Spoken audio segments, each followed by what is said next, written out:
So welcome to Blinc 2020. This program delivers high-quality content at a very quick pace. I would like to go ahead and welcome Catherine, our first presenter. Enjoy.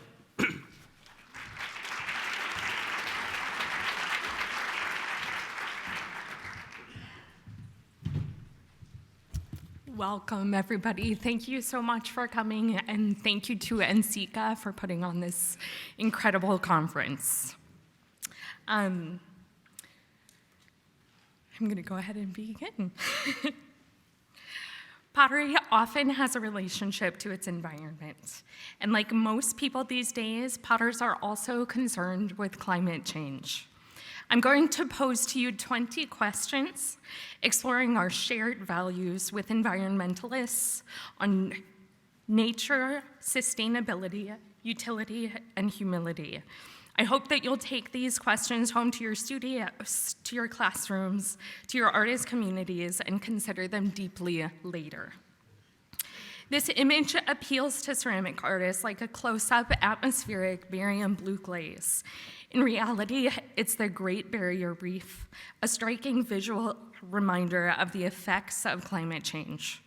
Potters are often drawn to these atmospheric surfaces, but I think we rarely get to that content.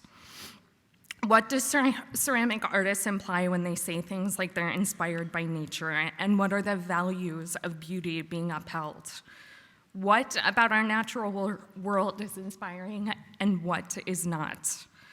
Can phenomenon be considered nature, and how do we simulate it in our studio practices? Most importantly, how do we use the unique visual language of ceramics to speak about this more than just on the surface?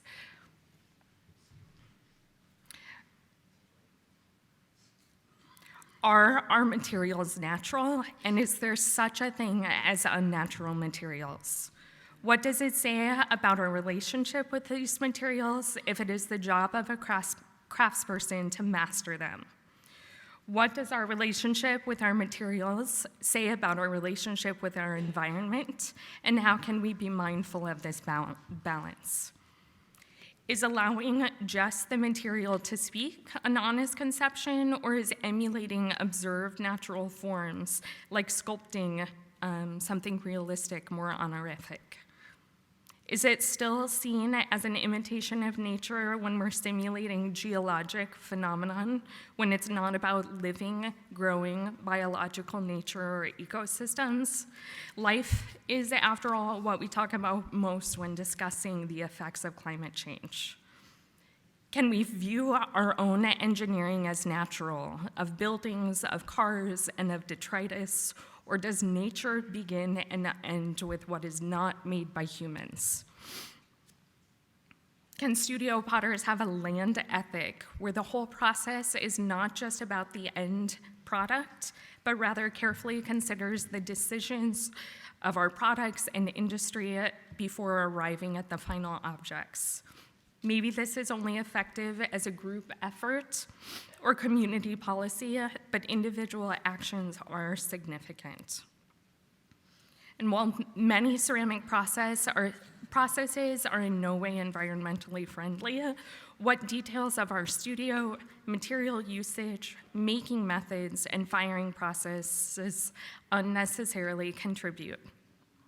What about packaging and shipping details and other non-production duties of potters? How do we know a stable work cycle with regard to the impact on the environment? What time scale are we presupposing when we think about our impact? If our work lasts for thousands of years and we're using materials that took thousands of years to be created by Earth's processes, what can we make that is worth making permanent? Artists often use medium to talk about substance in their work literally, digging wild clay as a way to mini-mine independently. What material choices are sustainable in practice for studio potters, and what details help viewers and users read this aesthetic message? Must a potter dig wild clay in order to approach this idea of no impact with fossil fuels? Or is this an aesthetic that we see that draws people in to talk about where our materials come from? The above image is just north of where I was born and raised. It was our 100-year flood of the Missouri River back in 2011. Today, I know that many of you are aware that Nebraska and Iowa are facing a second atrocity with flooding, killing livestock, and wrecking homes and fields. So this is our environment. How do we create work about this? William Morris, the leader of the arts and crafts movement, worked in perplexing contrast to the Industrial Revolution. He saw these ruminations on the natural world as absolutely essential for artists. While we see these structured rhythmic patterns as historic, probably classist, definitely decorative, William Morris was equally known for his writing and innovative thinking. He gave an interesting lecture on the beauty of nature at a time that it was being overlooked by a cultural drive for progress. If William Morris had taken this idea that nature is over, William Morris would have argued that art too is dead. My last question is the most important for you to take with and have a conversation around. What are the variety of solutions accessible today for communities and individuals for meaningful impact? Please feel free to reuse this presentation or these prompts for educational purposes or in your studio. I want our whole community to be thinking and talking and acting mindfully of our natural world. Thanks to Pete Pinnell and to Dr. Eric Godoy for support with this.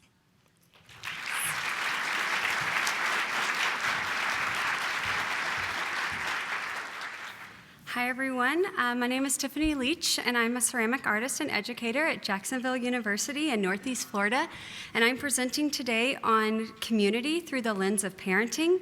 This presentation is titled A Village, Networking and Building a Clay Community, so I thank you for indulging me to talk on this topic of parenting, academics, and community. This is a brief personal narrative of finding a path with parenting, academics, and a studio practice, and as a tenured faculty with children, I have been fortunate enough to have an incredibly strong support structure, and I think that it's important to share some of these successes with others who are planning a similar path in academics. I have learned that from raising children, the old saying, "It takes a village," is quite true, but not just for parenting. Parenting has taught me that my community enhances my ceramic practice, and it happens on many different levels. I have learned that from raising children, that it really is all about the village. So what does this village mean, and where did this idea come from? Well, according to Afroprob.org, "It takes a village to raise a child" is an African proverb that means it takes the entire community of different people interacting with children in order for the child to experience and grow in a safe environment. And who doesn't want that for their own studio practice? In most global societies, extended family partake in the raising of children. Research suggests that this instills multi-generational values in the child and brings diverse perspectives to their upbringing. And this definitely rings true in my approach and experience in raising my children, and it has infiltrated my approach to my studio practice. A family community is defined by all the members are unique and each contribute different qualities, ideally for the better of the community. And this is how I look at approaching a studio practice. Allowing yourself time to research, share, create, and reflect are key components to making you a strong community member. And the book title, as a parent, the book titled Academic Motherhood in a Post-Second Wave Context gives great insight to navigating some of these challenges. I've explored this idea of collection and relationship in my own work. For example, in this piece titled A Village, there is no doubt that motherhood and parenting have influenced the direction of my work, and in seeking and understanding relationships and community, I've learned to approach them as an art and not as a science, so plan and be prepared, but allow it to adapt. Research suggests that we rate moments of connection and shared interest as highly important life experiences. However, as artists, we work long hours in the studio all alone. And in order to maintain a sense of belonging and grow our artistic endeavors, we seek a community. So community building is defined as a field of practice directed towards the creation or enhancement of individuals within a common interest. And this is inherently different from a networking organization because it's the addition of shared ideals and demographics. And it is about building relationships. And in relationships, we should have freedom for disagreement, conflict, and most importantly, curiosity. So much like how my parenting village has a multi-generational and diversity upbringing for my children, my clay village has some of those same aspects and dynamics for my research. So my time spent traveling, critiquing, lecturing, visiting, paneling, and listening are all for the better of the work. While teaching a workshop or giving a presentation or lecturing, we have the potential to create conversations, and listening to others and expanding our research views are all through these forms of dialogue. So networking is our early stages of a community. And so how are there ways for us to connect, and how are there ways for us to build these communities? Well, of course, attending NCECA, but also residencies. They're a time for you to have focus and dedicated for your work, but you can also meet others who are there for those same intensive purposes. Staying connected to people that you've spent significant time with and that intimately know your work. That means educators, students, peers, cohorts, classmates. Doing workshops and attending workshops are great ways to do this. That's usually in ceramics, we have a wide array of focuses. So when you attend workshops, you're usually there looking at someone who has those same focused areas. So it's a great way for connecting. And then exhibition pairings. So when a gallery pairs you in an exhibition with another artist, they do so because they're making the connection between the bodies of work. And so if you're open to it, this can lead to multiple exhibitions and maybe a lifelong friendship. Another way is building a collective, and I want to point out objective clay and ceramic sculpture culture are two that are doing that really well right now. In following that up, don't be afraid to say yes to opportunities and be open to who you will meet along the way. And when possible, create exchange opportunities for your peers, and this helps for both of you within the community. And in the spirit of sharing in ceramics, as you move up in the ranks, it's important to create opportunities for those who are coming up behind you. And these opportunities can be created by inviting artists to do workshops, exhibitions, student critiques, and so forth. Transitioning from a network of individuals into a community can take time, dedication, and commitment from all parties, but really what it comes down to, it's about critiquing the work, sharing in knowledge, and celebrating your accomplishments as much as it is about becoming that community. How could any presentation about networking and community building not include a line about social media? Love it or hate it, it's how we connect. Fortunately, we live in this digital age where we can easily maintain connections, allowing us to share, like, comment, but let's not confuse this with a true connection. In order to make the most of your social media, make sure that you're activating that community through true engagement by reaching out and making personal connections and direct dialogue. And of course, research says that there is no substitution for teamwork, collaboration, interaction, and bonding over a shared experience. So when we work together, we are able to share and contribute in meaningful ways. This is a student collaboration piece here.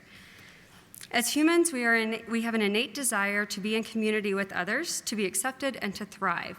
When opportunities like NCECA come around, it is up to us to get out of our studio and make the most of our networks by going out and building the communities that we desire. And in wrapping up this lecture, the clay community is vast and generous, and one of the few places you can walk right up to your ceramic idol and have a clay connection. So my personal research is about relationship and connecting, and being able to apply what I make in ceramics to a platform of information is a true pleasure. So with that, I thank you.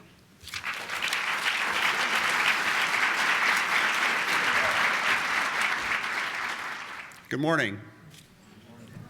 Thanks for coming. My name is John Hook. I will be sharing my research on wood-fired kiln design with an assisted used fryer oil burner system and some plant ash glazes that I've been working on. There are many amazing visionaries who have influenced my journey. My ceramics professor, Billy Mayer, ceramic artist and sculptor, Hope College, Jack Riddle, poet, Holland, Michigan, and Richard Brezhnev, artist in residence at St. John's University. My partner, Andre Peterson, and I started Hook Pottery Paper in 1997. This fine arts gallery and studios was founded with the intention to create works of art and research in an environmentally sustainable manner. We engage in regenerative processes with the environment while creating works that reflect our respect for nature An identity of place is created through relationship with community and natural materials where we live. My research of kiln design utilizing wood as the main fuel source, assisted by an oil drip system, has become an important part of my process. The fuel is often free and can help ceramic artists and educational institutions pursue high temperature reduction work while utilizing a waste product, reducing production cost, and burning very clean. These plans are a simplified layout of a small wood-fired kiln that has a port opening for a used fryer oil burner. The layout of this design is derived from many kilns I have built over the years. An incredible resource I often turn to is Jack Troy's book, A Wood-Fired Stoneware and Porcelain. The small kiln I am now firing is a Phoenix design from this book.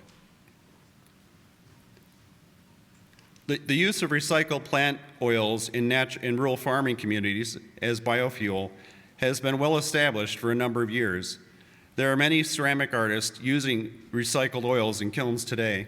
The system I developed for my kilns presented here is a simple use of materials at hand: a plastic bucket for water, a former beer keg for used fryer oil, some lengths of U-shaped metal channel, and a few common plumbing parts. This approach to high fire reduction work reduces firing time as well as the amount of wood needed to fire the kiln. These burner steps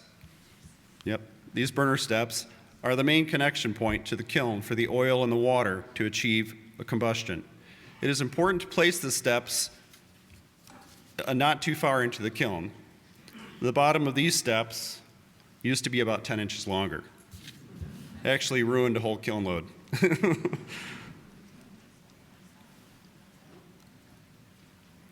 The simple design fits into a small opening in the kiln wall, and a piece of kiln shelf blocks much of the opening, allowing just enough air in.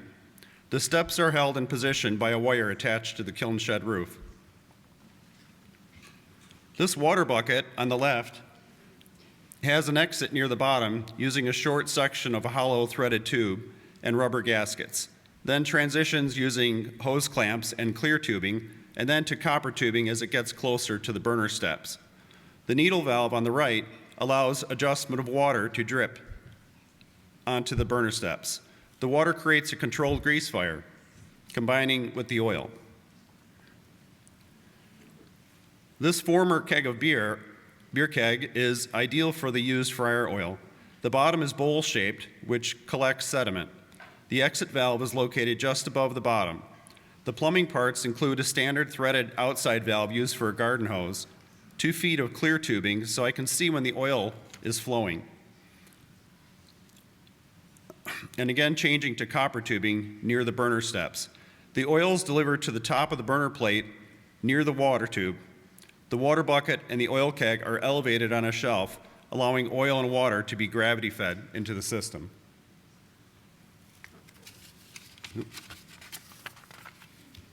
Sorry. We see on the left the oil and water lines coming together on the top step of the burner. This is the oil burner system in action. The bright light on the right is a complete combustion of oil and water. The simplicity of this burner is realized as small valve adjustments are made for the water and the oil. This is chemistry in action. Another part of my research is making glaze from plants. Living in an agricultural area gives me access to many byproducts such as straw from rye, wheat, and barley. While helping in a field one season, a farmer had a huge infestation of Canada thistle. This particular field was in transition to becoming organic, and the farmer could not spray herbicide to kill the thistle. I pulled and cut most of the thistle before it flowered, brought it back to the studio to dry it and burn it and collect the ash. Thistle ash has become a top performer in my studio. These cups have a barley ash glaze over a celadon glaze. I've also been testing many new clay bodies to obtain nice variations in glaze color and surface. This cup has the barley ash again over a chemical glaze and is made of a clay body that is very dense and smooth.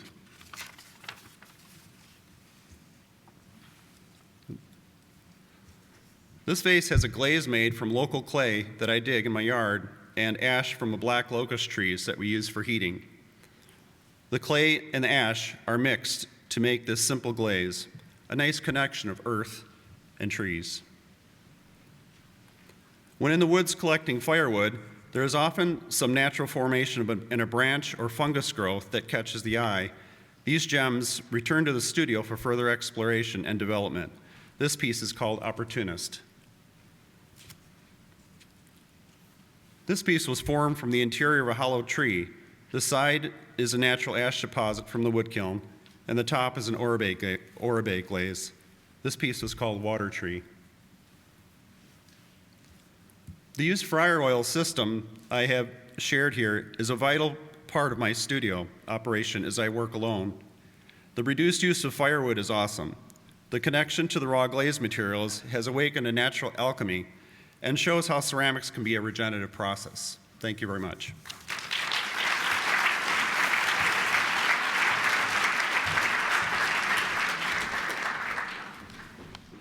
Hi, I'm Arne Old Howard. I work at Paragon Industries, and when I first started at Paragon, the kilns had kiln sitters like this one up here. Now, one of the main points I want to make on digital controllers is you don't have to have a digital kiln to be a good potter. The kiln sitter is perfectly adequate. In fact, if you have a kiln with a kiln sitter, you will be required to give extra attention to your kiln, which will teach you more about firing. If you just set it and forget it, you won't learn much about firing. A digital kiln makes it really easy to do down firing, to fire crystalline glazes, but you can still do that with a kiln sitter. You just have to turn the kiln back on after it shuts off. You turn it back on during the cooling phase. Now, you see that digital controllers are based upon just a pyrometer and a thermocouple. A pyrometer is a voltmeter that turns the voltage into a temperature reading, and that's exactly what a digital controller does, only it does it digitally. This is Paragon's first digital controller. It was made right in the Paragon factory, and it was called the DTC 100C. You can see the terminals on the back. After we established this one, we switched over to the first Bartlett instrument controller, which is now used on Crest, Evenheat, L&L, Scud. But this is Dave Bartlett. He's the owner of Bartlett Instruments, and he's a wonderful person. He helped develop the digital controller technology that we use throughout America. This is the announcement of our first Bartlett controller. This was in 1992. That's John Hohenschelt Sr. up on the left corner there. This is our printed newsletter. And our first controller had a stainless steel telephone keypad. We had a whole series of Bartlett controllers, the DTC 600, 800, 1000, and then we switched over to the Century controller made by the Orton Ceramic Foundation. They have a 12-sided controller and a 12-key controller and a 3-key controller. The first 3-key controller had about 8 pages of instructions. The current one has 36 pages of instructions, and that's not all fluff. That's page after page after page of options where you can adjust your controller. One of the things that the Orton Foundation introduced was the plug-on connections on the back of the controller.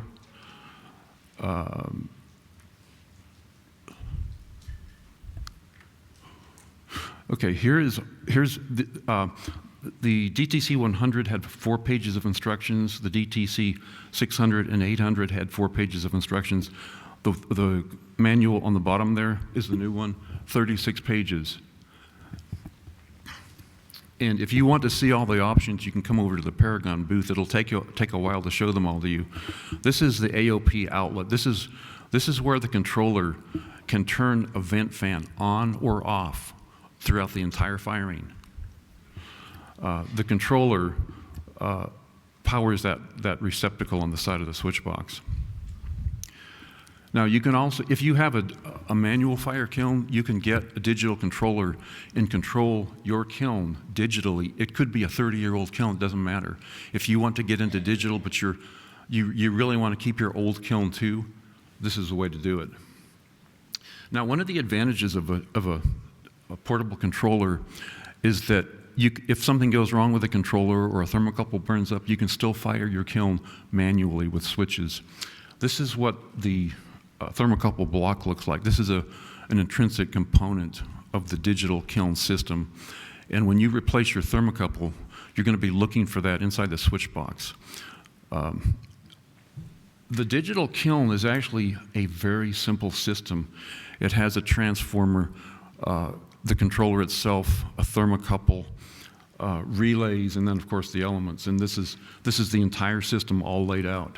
The most complex digital kiln is basically just like that. Now, even though the digital controller is digital, you should still use witness cones in every firing. And that's because the thermocouple, unless you have the advanced S-type thermocouple, the K-type thermocouple drifts in temperature with age. Now, this is a recent case of a kiln that overfired. The kiln had S-type thermocouples, but K-type was configured in the controller, and it severely overfired the kiln. Now, when fire bricks overfire, they develop vertical cracks like those. Here's the Toki controller. John Toki, author of Hands in Clay, has developed some advanced firing schedules built into his controller, which is made by Bartlett Instruments. John couldn't come to the NCECA this year, but you may have seen him in past NCECAs. As far as I know, the first company that introduced a touchscreen controller was SDS Industries, and that was at Glasscraft Expo in Las Vegas. I believe it was 2014. It created a tremendous stir among glass artists, and they are into touchscreen technology more than potters because they have far more complex firings. Now, this is the one that Paragon sells, a touchscreen controller made by Bartlett Instruments. You can get a telephone app, like an iPhone app, to monitor the temperature from a distance, but you will not be able to turn your kiln on or off from the app. And then this is the latest touchscreen controller introduced by Orton Ceramic Foundation. I have not yet used it. This is right next to my computer at Paragon. And so anyway, this is probably a pretty advanced one because they have studied the SDS controller and the Bartlett controller, and they've probably come up with some really amazing features, but I can't speak personally about that. So my 2 points are: monitor your kiln so that you don't overfire it, and secondly, you can still use kiln sitters. Thank you.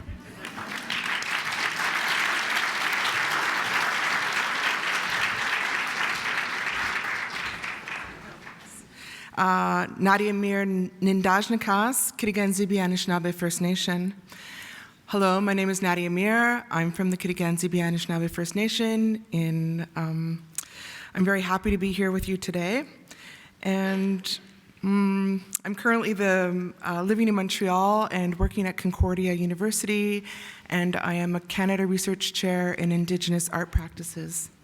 Today with me are Catherine Shriver and Rachel Marcoux, two emerging artists who helped work with me on this project called Tree of Shifting Forms, which was for the Canadian Embassy in Paris. And we're here at NCECA, it's my first time, not Michelle's, but my first time.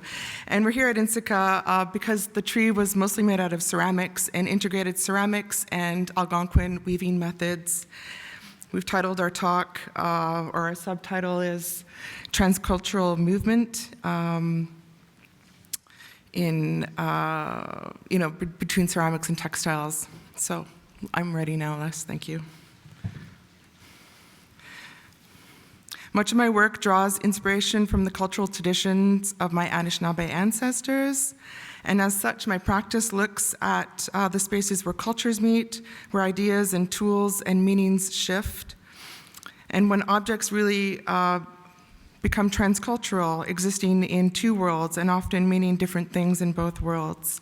For instance, I'm interested in wampum, but I'm also interested in tobacco clay pipes and those relationships. And so here's a picture of some pipes that I found while I was mudlarking in the Thames in London, and kind of picking up all of these pieces of ceramics and integrating them into a woven work, which inspired Tree of Shifting Forms.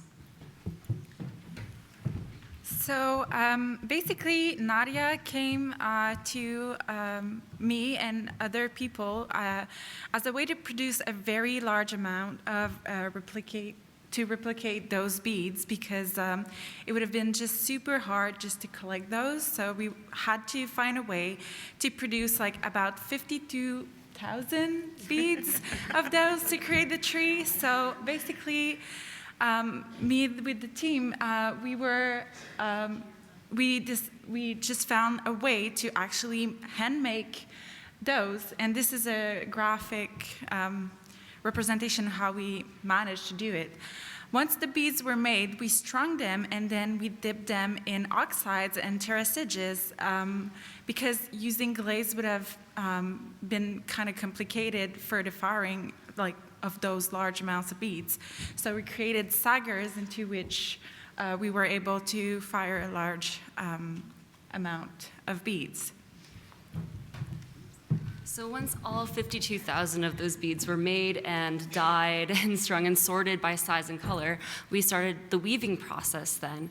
Coming up is a slide that shows the kind of scaled up version of the traditional bead weaving method on these specially made looms that were able to design or to support the large weights and size of these beaded sections that we used, that basically acted as skins that were woven and then installed around the ending tree structure.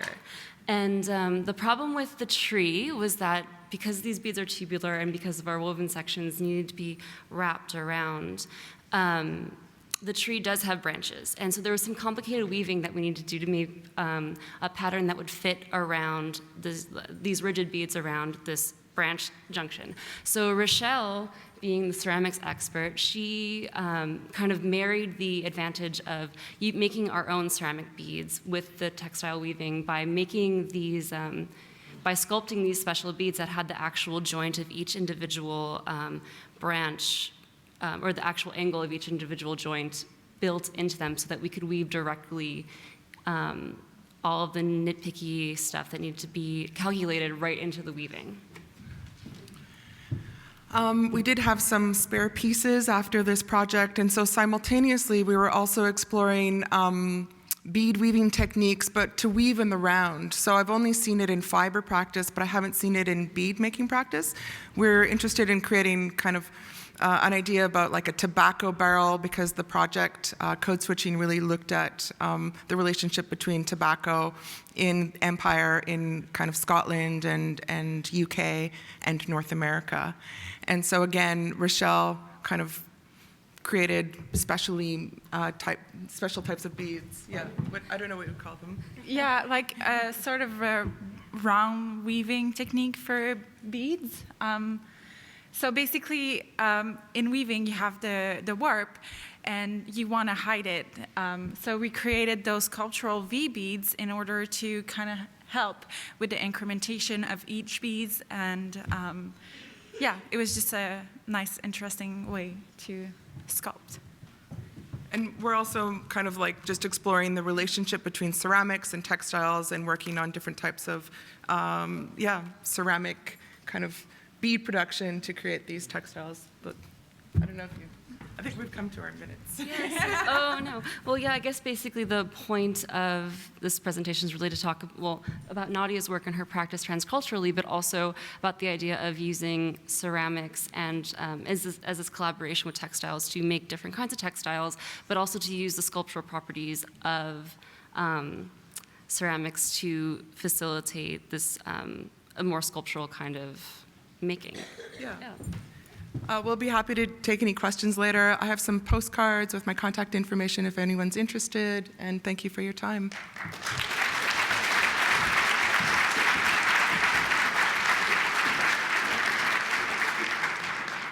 Hello. Wow, this kind of feels like a football stadium. There's a lot of people. All right, so my name is David Clutter. I'm a student undergrad at Montana State University, and today I'll be talking about Brazil. And this guy right here, Joshua DeWeese, he's the man, my professor. Where are my Montana folks at? 2, 3, God. All right, whatever. Anyway, for those of us in Montana, can we go back one slide? That was too quick. For those of us in Montana, we know that Josh is kind of the father of clay, and he definitely holds quite a presence. And if you don't know him, gosh, get to know the man. So I suppose I'm talking about Brazil today. And Brazil's quite the country. We can go slide. I guess these are timed, right? Yeah. So this is a story. And some of my most fond memories of Brazil are going to the rainforest and getting bananas, cutting them down from trees, visiting huge waterfalls, visiting with little girls on the bus. But that's not really what I'm doing down there. Brazil, gosh, I feel nervous. This is a lot of people. What we're doing is not going to beaches, and we're not enjoying ourselves, but we're actually working on a biennial, the biennial of Curitiba. And I've been fortunate enough to work with Royce Smith, the Dean of Arts and Architecture at Montana State University, to put on the Biennial de Curitiba in Brazil. And what he does is Royce really focuses on bringing the art to the people and curating a really different kind of biennial. This place is called the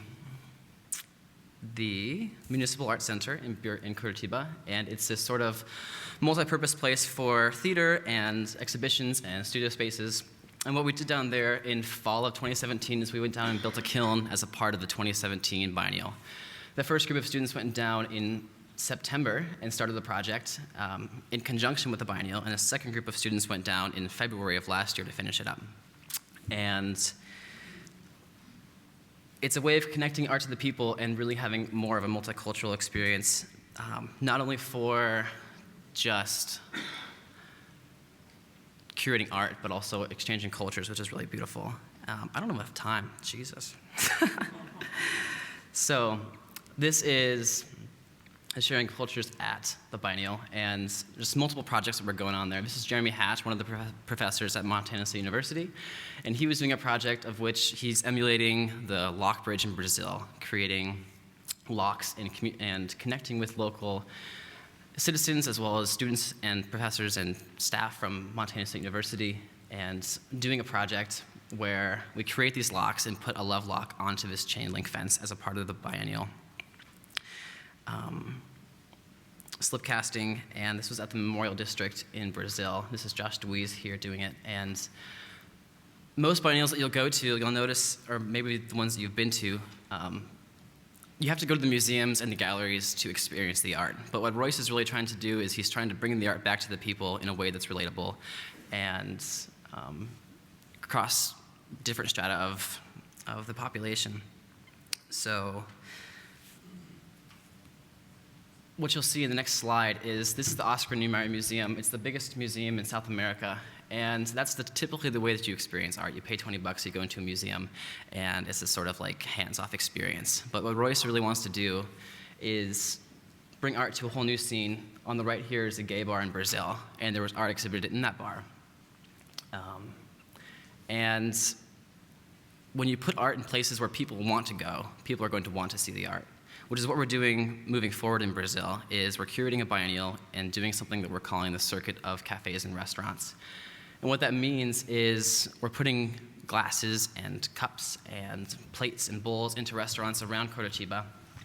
And when people go to those restaurants during the biennial, they are going to be using those cups in conjunction with the biennial when they order a specific drink or a dish. So right here is Botanique. The last biennial in 2017, Joyce St. Clair, you may know her, was exhibiting her work, and when you ordered this cocktail, it came out in one of her classes. So through working with Royce last year for the 2017 biennial and building that kiln at the Municipal Arts Center, he and I are working together to curate the next biennial, and I am sort of the liaison for the circuit of arts, or the circuit of cafes and restaurants. And here's a few of the ones that we're working with. Hanuman Cafe. These two gals went to India, and they're super inspired by this Indian monkey, and they created this restaurant, cafe, yoga space, and we're putting ceramics into there. This is Central de Obokatsi, group of several women, and they are really focusing on using local organic materials from local farmers and empowering women in their restaurant and really relocalizing the food process. This is Badu Design. It's a community space, and it really works with women and refugees to reintegrate people and provide a space for people to come to when they don't have anywhere else to go in Brazil. Through murals, they have a bar, they work on textiles, they work on empowering people. So we'll be putting ceramics into the bar as they exhibit there. This is Manifesto Cafe. It's a sort of anarchist rebel cafe right across from the university. Lots of books on Marx and Lenin in there. And they'll be having ceramics as well. They served me these 4 different cups of coffee that you just saw, and they believe that in each cup of coffee there was a different taste. I wonder why that is. Pretty healthy for you. This is Opera Arte, much more of a higher echelon sort of restaurant, and this is a 3-course meal. Each course will be served in a different ceramic dish. So as people go from one place to the next, they'll be wanting to experience the art in a way that's supposed to be experienced, not in a gallery saying, don't touch, it's ridiculous.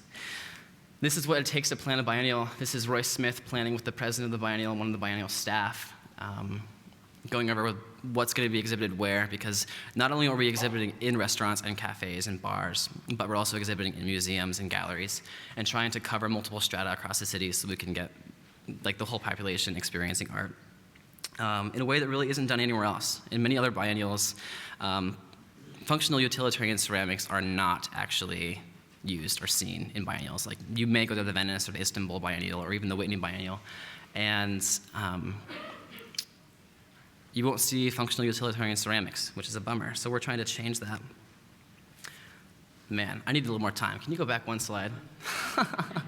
I thought this was like the Blinc double take. That's what my contract said. So that's what I prepared for it, right? Right? Yeah. So I'm like, I have like 14 minutes to talk, but no way. This guy's name is Gilberto. He's one of the artists that we got to work with while we were in Brazil. And he really focuses on using wild indigenous materials and clays to make his clay, to make his glazes. And those of you who went to do the wild clay talk on the first day, anyone go there? Yeah, there's a few of us. Josh DeWeese and Matthew Levy and Tony Hartshorn were talking about the International Wild Clay Research Project. And part of what we're doing down there is working with Gilberto. Upper left is his clay pugging machine, and he makes all of his own clay through like hand mixing and like ratios that he eyeballs. There's no sort of like specific recipes or things that he upholds to.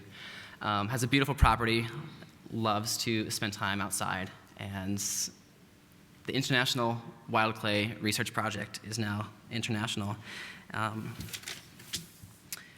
which is really beautiful, and it's an exchange of interdisciplinary learning and research and engagement.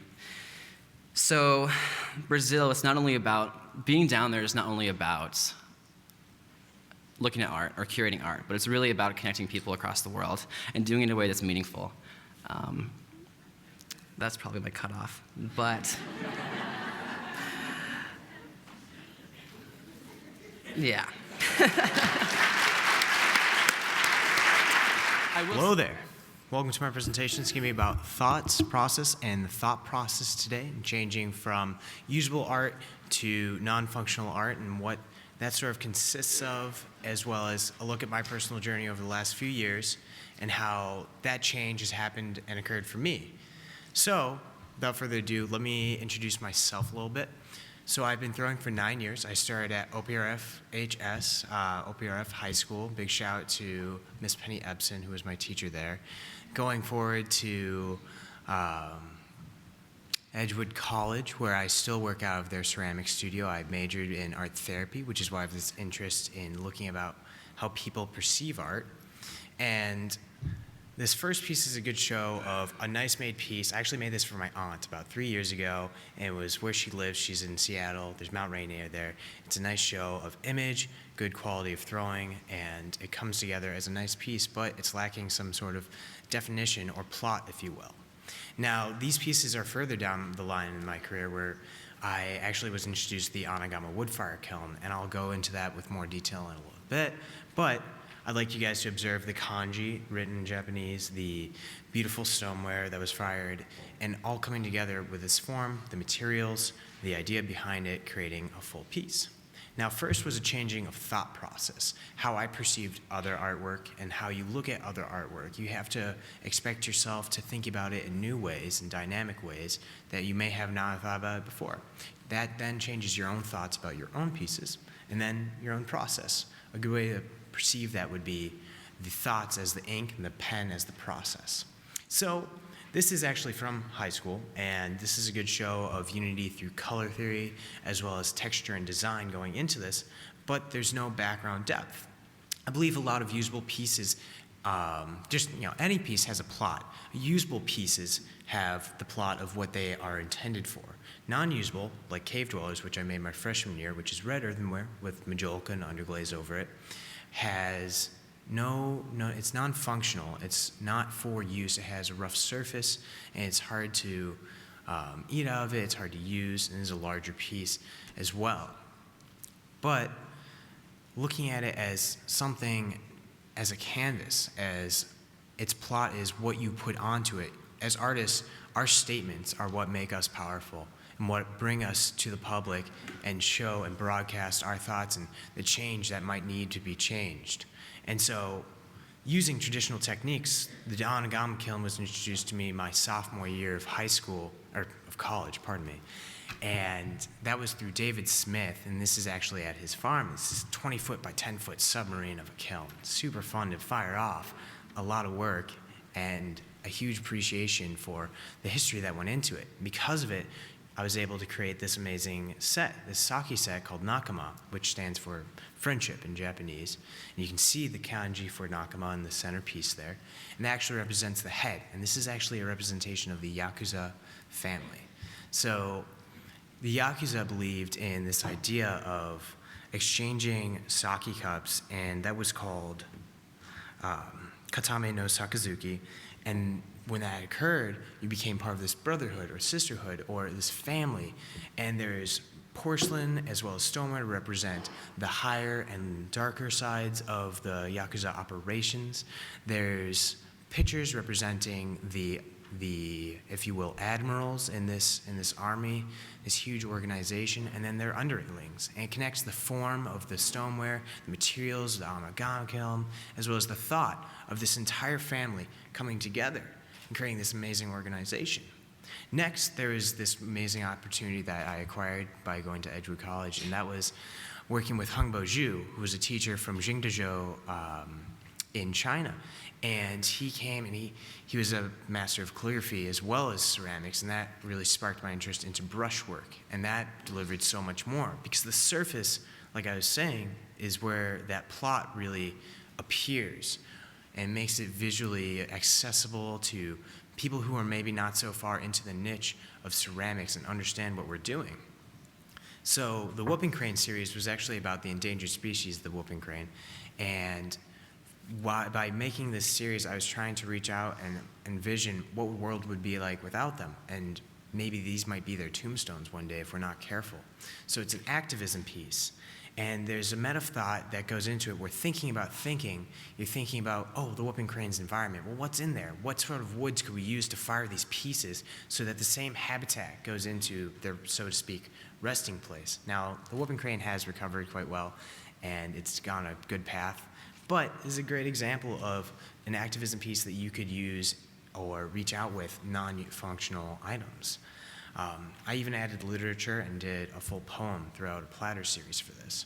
The only thing I would say is to watch out for is I once made a set of these awesome teacups that were double-walled, insulated, and they were in the firebox of the onigami kiln, and I made them for this person who was not so integrated with the onigami kiln. They go, what is this? So make sure you're not going too far deep into this meta thought realm, which is when I met Manabu Akira, a resident artist at the Chase Art Museum of Madison, Wisconsin, and he made these beautiful artworks, and that inspired me to make something like Bottled Meaning, using these small brush strokes to create this beautiful larger image. It's going from thought process to thought and really doing research with it to then honing your pen once more to create these awesome creations, these bottles that have this essence, clear essence in the middle, and then using that surface as the canvas to represent what's in it as a connecting idea.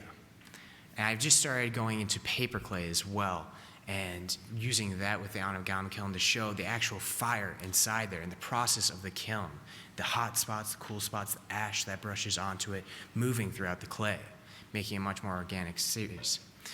Now, I've always been a throwing person and on the wheel, and this is kind of my loophole to get out of that for non-functional pieces and using that more as a way to reach out in a different dynamic way, as I was talking about. I'd encourage all of you to keep reinvigorating your process, your thought process, as well as your thoughts that go into it. Thank you so much, and I appreciate you coming to my presentation. Next. I'm Rihanna Sprague.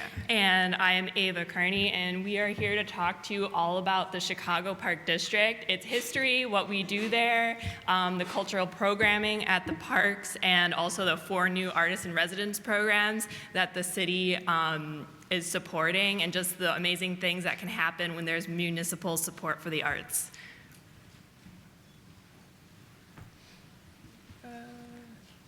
Cool. Yeah, so hi, I'm Rihanna. I teach ceramics, and then also I'm kind of the ceramics director. I got my BFA from Knox College, and then I got my MFA from Alfred University.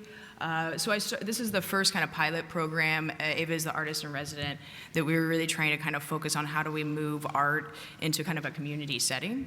And I'm Ava. I got my I got my BFA from Alfred in ceramics and sculpture in 2017.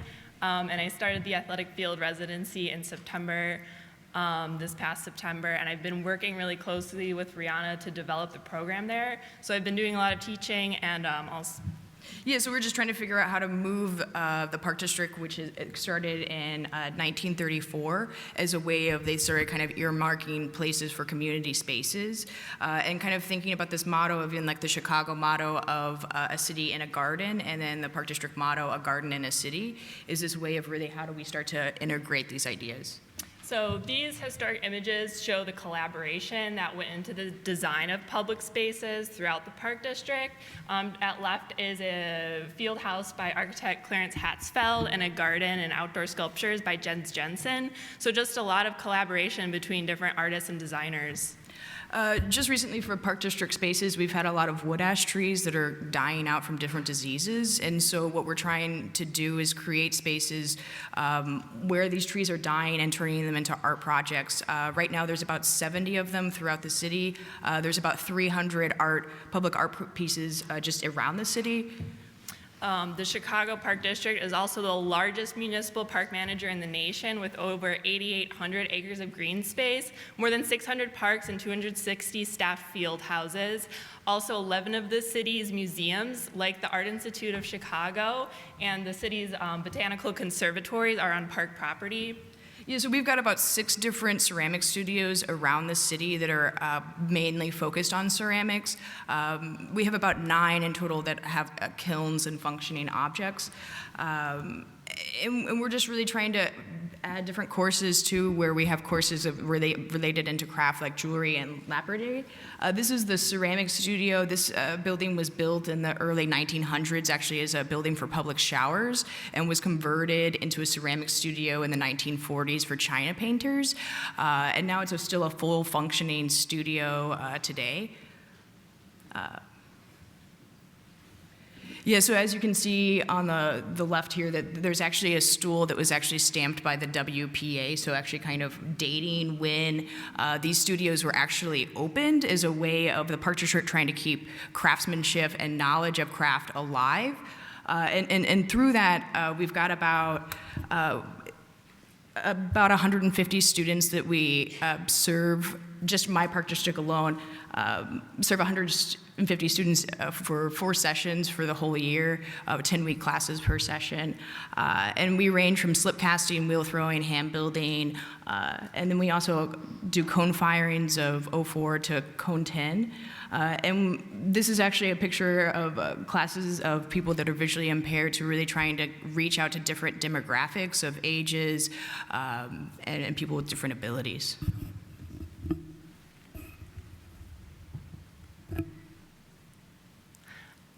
Coming up, we're going to see the end of session Raku firing events are really a favorite, and students from all the classes are invited to make work for these firings and participate in the process when they maybe haven't had a chance to do something like that. Rihanna has partnered with local high schools and other teen programs to introduce them to the studio operations and different firing techniques. Seasonal park events, also like Fall Fest, are a chance for students to display work and connect with the neighborhood, promote awareness and appreciation for the medium. And it also gives a chance for students to support their individual practices by selling work and raise funds for the park. So this is another artist in residency that we're starting up at the Tulip Art Center. There's actually 3 artists in residencies. It's really meant to, how do we make art centered around the community? So how do we create community projects that engage artists, that also bring artists into the community? And then with the artist in residency at the Athletic Field Park, which is kind of our pilot program that kind of started the other one. So with the artist in residency, you get opportunity for materials, up space to work, money to buy stuff to make work. And then also really create projects that make you feel like a part of the community. And as the artists in residence of this pilot program, some of my favorite parts have just been having the opportunity to teach coming out of school, because sometimes it's hard to get a foot in the door. Leading community projects and getting to know other arts and crafts instructors throughout Chicago, and just exploring the city that I grew up in through the framework of the Park District. Since the residencies are very new, we're looking for the second resident. There's a lot of space for program development and flexibility. There's also a lot of opportunities in Chicago and in the Park District. So for the past few months, I've been working on building a partnership with the Garfield Park Conservatory as the location for my culminating exhibition in August. And these are images from my proposal, but I'm interested by how the conservatory points to the greater community of organisms we are part of in the natural world, and anticipate creating these site-specific works in ceramics that deal with how the human form interacts with a natural environment. We encourage you to tell everybody and everyone about the artist in residency. If people are interested in applying, we've got flyers up here that will tell you all the information as well.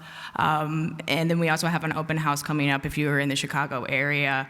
And if you have any comments or questions, please email me at rihanna.sprague@Chicago Park District for any kind of comments or questions. And thank you for listening to our presentation.